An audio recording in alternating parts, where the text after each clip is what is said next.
Hello friends, this is Sheri Asthana. Welcome in my channel edu life time.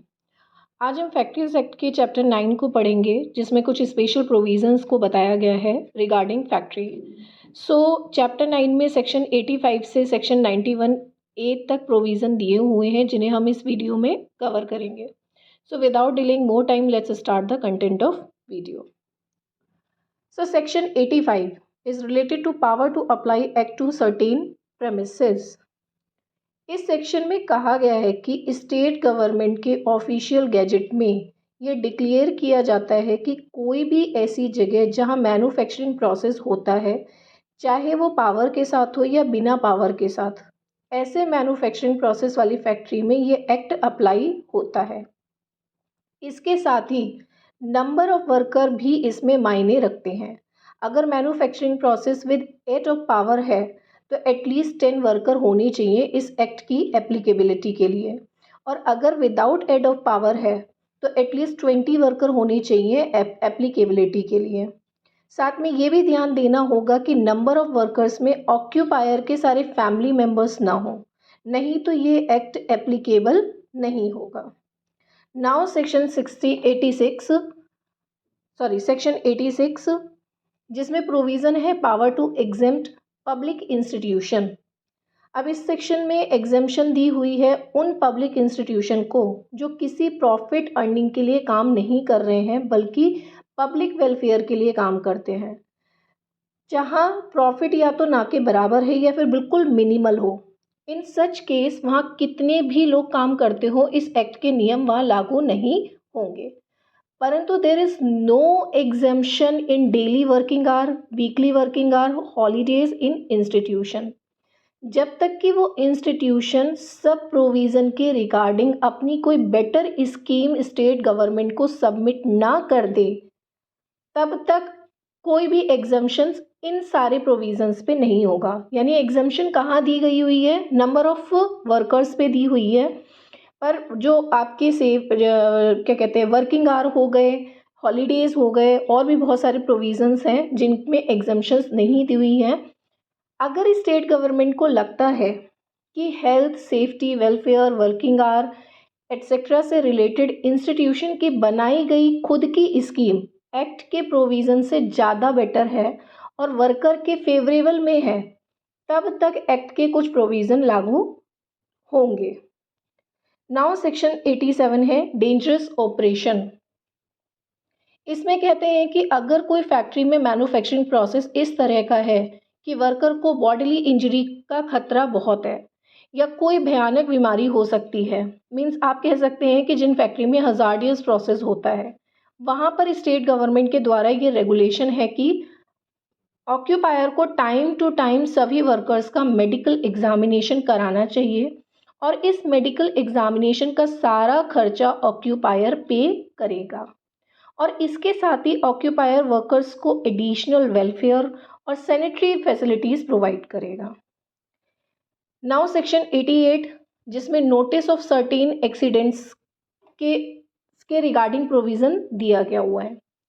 अगर factory में किसी worker की death हो जाती है या किसी वर्कर को ऐसी बॉडीली इंजरी हो जाती है कि वो वर्कर 48 आवर्स से ज़्यादा होने पर भी काम करने लायक नहीं हो पाता है, तो उस कंडीशन में फैक्ट्री मैनेजर अपने ऊपर अथॉरिटी को तुरंत नोटिस भेजेगा। In case of death state government को नोटिस भेजने के बाद स्टेट गवर्नमेंट 1 महीने के अंदर इंक्वायरी करेगी कि डेथ का रीज़न क्या है। कहीं ऑक्यूपायर की किसी नेग्लिजेंस की वजह से तो डेथ नहीं हो गई है, या कोई सेफ्टी प्रोविजंस प्रॉपर तरह से फैक्ट्री में फुलफिल नहीं किए गए हों। ये सब इंस्पेक्शन 1 महीने के अंदर किया जाएगा बाय द अथॉरिटीज़। अब इसके बाद है आपका section 88A, notice of certain dangerous occurrence. इसके अंदर कहा गया है कि अगर फैक्ट्री में किसी भी तरह की डेंजरस अकरेंस हो रही है, जिससे कि वर्कर को बॉडीली इंजरी हो सकती है या किसी भी तरह की डिसेबिलिटी हो सकती है, तो फैक्ट्री मैनेजर को with in time concern authority को इस सिचुएशन के रिगार्डिंग नोटिस भेजना होगा, इस एक्ट के तहत जो भी फॉर्मेट प्रिस्क्राइब किया हुआ है स्टेट गवर्नमेंट का। Now moving on section 89, notice on certain diseases. अगर फैक्ट्री में कोई वर्कर को कोई ऐसी बीमारी हो जाती है जो कि इस एक्ट के 3rd शेड्यूल में दी गई है, तो फैक्ट्री के मैनेजर को तुरंत कंसर्न अथॉरिटी को प्रिस्क्राइब मैनर में रिपोर्ट करना होगा। देन उस कंडीशन में मेडिकल प्रैक्टिशनर उस वर्कर को बिना डिले किए एग्जामिन करेगा और अपनी रिपोर्ट बनाकर चीफ इंस्पेक्टर को भेजेगा।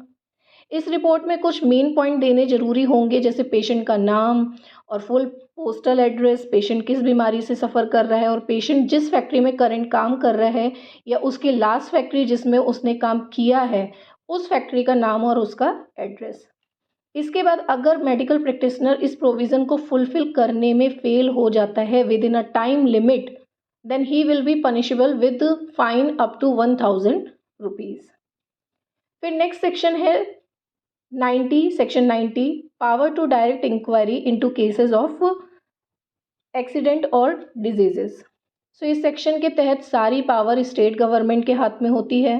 स्टेट गवर्नमेंट अपॉइंट कर सकता है एक या एक से ज़्यादा लोगों को जिनके पास स्पेशल नॉलेज होती है इस एक्ट के रिगार्डिंग, तो स्टेट गवर्नमेंट उन्हें फुल इंक्वायरी करने की पावर दे देता है। जो भी पर्सन जिनको ये इंक्वायरी करने की पावर दी जाती है उनके पास सिविल कोड के पावर के बराबर पावर होती है। नेक्स्ट है section 91, power to take sample. Chief inspector या जो भी कॉम्पिटेंट पर्सन जिसको अपॉइंट किया गया है by the state government for inquiry, इनके पास पावर होती है सैंपल लेने की। मींस ऐसा सैंपल जिससे उन्हें डाउट हो सकता है या कंफर्म हो सकता है कि ये इंजीरियस है फॉर सेफ्टी ऑफ वर्कर्स, या ये सब्सटेंसेस फैक्ट्री में इस एक्ट के किसी प्रोविज़न को वायोलेटिंग कर रहा है। तो बट ये सैंपल लेने का टाइम केवल वर्किंग आवर्स में होता है, मीन्स जब फैक्ट्री रनिंग में हो, और आफ्टर इन्फॉर्मिंग मैनेजर और ऑक्यूपायर के ही सैंपल लिया जा सकता है। एंड लास्ट है हमारा section 91, safety and occupational health survey. So इस सेक्शन में बताया गया है कि the chief inspector or the general director general of factory advice service and labour institute या फिर the director general of health service to the government of India or such other officer authorised होते हैं state government के behalf पर, या फिर the chief inspector or the director general of factory advice service and labour institute or the director general of health service किसी भी factory में normal working hour के टाइम या जिस टाइम उनको नेसेसरी लगता हो सेफ्टी और ऑक्यूपेशनल हेल्थ सर्वे कर सकते हैं। और ऑक्यूपायर या मैनेजर को चाहिए कि ऐसे सर्वे के लिए वो सभी तरह की फैसिलिटीज़ का प्रबंध कर सकें ताकि सर्वे में किसी भी तरीके की कोई दिक्कत ना हो। सो यहाँ हमारा chapter 9 which is relate to special provision finish होता है। I hope you like the content. If yes, then share with your friends, and if you have not subscribed my channel yet, then please hit the subscribe button. So thank you so much for watching my video. We will meet with new content in our next video. Till now, take care and keep watching and keep learning with Edu Lifetime.